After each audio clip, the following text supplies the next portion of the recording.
බුදු පහන කියන්නේ නිකම්ම නිකම් මැටි පහනක් පත්තු කරන චාරිත්‍රයක් නොවේ. ඒක විද්‍යාවක්. ඒක අපේ මනස, විශ්ව ශක්තිය සහ අපේ ආධ්‍යාත්මය එකට යා කරන පාලමක්. ගොඩක් අය ගෙදර බුදු පහන තිබ්බට ඒකෙන් ලැබෙන නියම ප්‍රතිඵලය ලැබෙන්නේ නැහැ. හේතුව පොඩි වැරදි කිහිපයක්. ඔබ මේ කියන විදිහට හරිම ක්‍රමයට, හරිම වෙලාවට, හරිම දිශාවට පහන පත්තු කළොත් ඒ ආලෝකය ඔබේ මුළු ජීවිතේම අඳුර පරදවලා ඔබව සාර්ථකත්වයේ කරා ගෙන යනවා ඒකාන්තයි. මෙන්න බුදු පහන තැබීමේ නිවැරදිම ක්‍රියාපිළිවෙල මේ විදිහට බුදු පහන තිබ්බොත් ඔබේ සාර්ථකත්වය නවත්වන්න කාටවත් බෑ. අංක 1. දිශාව සහ ස්ථානය හරියට තෝරා ගැනීම. ගෙදරක බුදු පහන තියන්න හොඳම දිශාව තමයි ඊසාන දිශාව හෝ නැගෙනහිර. ඇයි දන්නවද? ඉර පායන දිශාව කියන්නේ අලුත් දවසක ආරම්භය.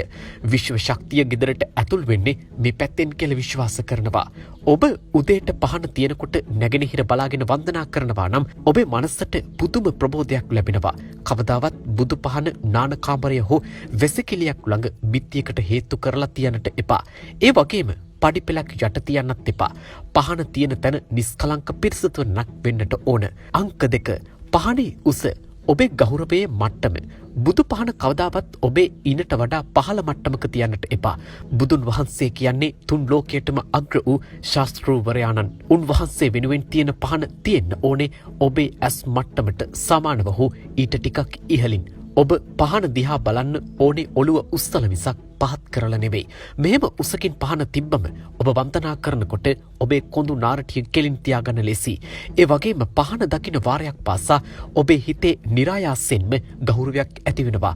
උසස් තැනක පහන තියන්න ඔබේ ජීවිතයේ උසස් තැනකට යාවි. අංක 3. පිරිසිදුකම. සාර්ථකත්වයේ පළමුම රහස. සමහර ගෙවල් වල බුදු පහන ළඟ බැලුවම දූවිලි පිරීලා, පරණ මල් වේලිලා, පහන වටේ තෙල් බැඳිලා, ජරාවාස වෙලා. මතක තියාගන්න, අපිරිසිදු තැනක කවදාවත් යහපත් ශක්තියක් රැඳෙන්නේ නැහැ. ඔබ පහන තියන කලින් අනිවාර්යෙන්ම ඒ ස්ථානය පිරිසිදු කරන්නට ඕන. පහන හොදලා පහන්තිර ඉවත් කරලා අලුත් තෙල් දාන්න ඕනේ. පරණ තෙල්ම උඩට අලුත් තෙල් දාන්න එපා. මේ පිරිසිදුකම ඔබේ මනසටත් බලපානවා.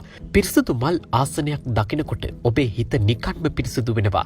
ඔබේ හිත පිරිසිදු නම් ඔබ කරන කියන දේවල් සාර්ථක වෙනවා. කුණු ගොඩක් උඩ පහනක් පත්තු කළාට වැඩක් නැහැ. ඒක නිකන්ම ගින්නක් විතරයි. ආලෝකයක් වෙන්න නම් පිරිසිදුකම අංක 1 වෙන්නට ඕන. අංක 4. තෙල් සහ තිරය. බුදු පහනට පාවිච්චි කරන්න හොඳම තෙල් වර්ගය තමයි පිරිසිදු පොල් තෙල්. පුළුවන් නම් ඊටත් වඩා හොඳයි එළඟි තෙල් පාවිච්චි කරන එක.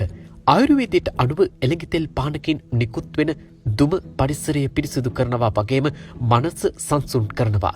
කවදාවත් සත්වමේද මිශ්‍ර තෙල් හෝ ඉඳුල් තෙල් පහනට දාන්නට එපා. ඊළඟට වැදගත්ම දේ පහන් තිරය. කඩෙන් ගන්න නයිලෝන් කවලම් තිර දාන්නට එපා. පිරිසිදු රෙදි කැබැල්ලකින් හෝ පුළුන් වලින් හදාගත් තිරයක් දාන්න. නයිලෝන් තිර පිච්චෙනකොට ඒ එන කළු දුම සහ ගඳ ඔබේ හිතට බාධාවක්. පිරිසිදු තෙල් සහ පිරිසිදු තිරයකින් පත්තු වෙන දැල්ල හරිම ලස්සනයි. හරිම සංසුන්. අංක 5. වෙලාව. පහන තියන්න ඕන වෙලාවක් තියෙනවද? ඔව්.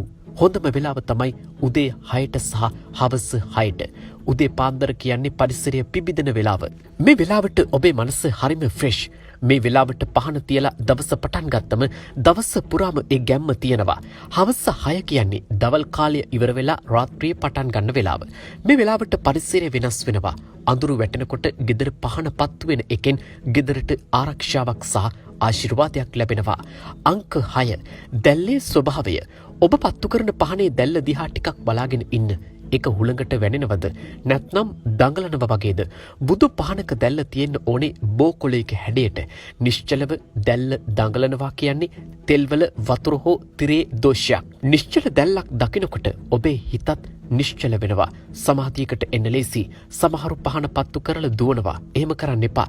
විනාඩි 2ක්වත් ඒ ආලෝකයේ දිහා බලාගෙන මගේ සිතත් මේ ආලෝකය වගේ ප්‍රභාවත් වේවා, අඳුරු දුරු වේවා කියලා අදිෂ්ඨාන කරන්න. ඒ දැල්ලේ තියෙන ශක්තිය ඔබේ ඇස් හරහා මොළයට ගිහින් ස්නායු පද්ධතිය සංසුන් කරනවා. ඒක විද්‍යාත්මකව ඔප්පු කරපු දෙයක්. අංක 7. මල් පැන් සහ සුවඳ. පහන විතරක් තිබ්බම ඇතිද? නැහැ. පහනත් එක්ක වතුර වීදුරුවක්, පහනත් එක්ක පැන් වීදුරුවක්, සුවඳ මල් ටිකක් සහ හඳුන් කූරක් පූජා කරන්න. ඇයි මෙහෙම කරන්නේ? පහනෙන් ඇස පිනවනවා. හඳුන් කූරෙන් නාසය පිනවනවා. පැන් වලින් පිරිසුදු බව දැනෙනවා. මේ ඔක්කොම එකතු වුණාම ඔබේ පංච ඉන්ද්‍රියම එකම අරමුණකට එනවා.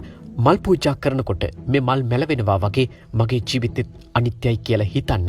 ඒකෙන් ජීවිතයේ ප්‍රශ්න දිහා උපේක්ෂාවෙන් බලන්න පුරුදු වෙනවා. පැන් පූජා කරනකොට මගේ සිතත් මේ පැන් වගේ පිරිසුදු වෙනවා කියලා හිතන්න.